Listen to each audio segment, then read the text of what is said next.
வகுப்புக்கு தானம் கொடுப்பது, கொடை கொடுப்பது யாரும் கொடுக்கலாம். அது மதத்துக்கு கொடுப்பதல்ல, இறைவனுக்கு கொடுப்பது.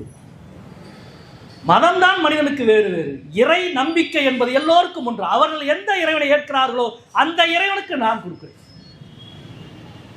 ஆனால் வகுப்புக்கு, நீ வகுப்பு வாரியத்திற்கு தானம் கொடுக்க வேண்டும் என்றால் நீ 5 ஆண்டுகள் இஸ்லாமியனாக இருந்திருக்க வேண்டும் என்று ஒரு சட்ட திருத்தம்.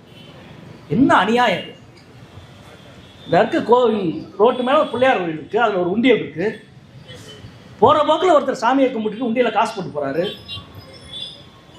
இந்து கோவில் உண்டியல்களில் காசு போடுபவர்கள் 5 ஆண்டுகள் இந்துக்களாக இருக்க வேண்டும் என்று நீ சட்ட திருத்தம் கொண்டு வருவாயா?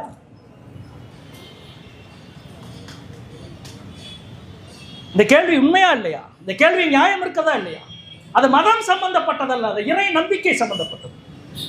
எனக்கு எந்த இறைவன் என்னை ரட்சிக்கிறான் என்று மனிதன் நினைக்கிறானோ அந்த இறைவனுக்கு எதையும் கொடுப்பான்.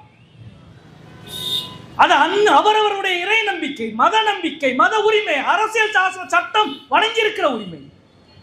வகுப்பு வாரியத்திற்கு கொடையாக கொடுப்பவர்கள் 5 ஆண்டு இஸ்லாமியர்களாக இருக்க வேண்டும் என்ற சட்ட திருத்தத்தை போல ஒரு கொடிய திருத்தம் இந்திய வரலாற்றில் இதுவரை கிடையாது.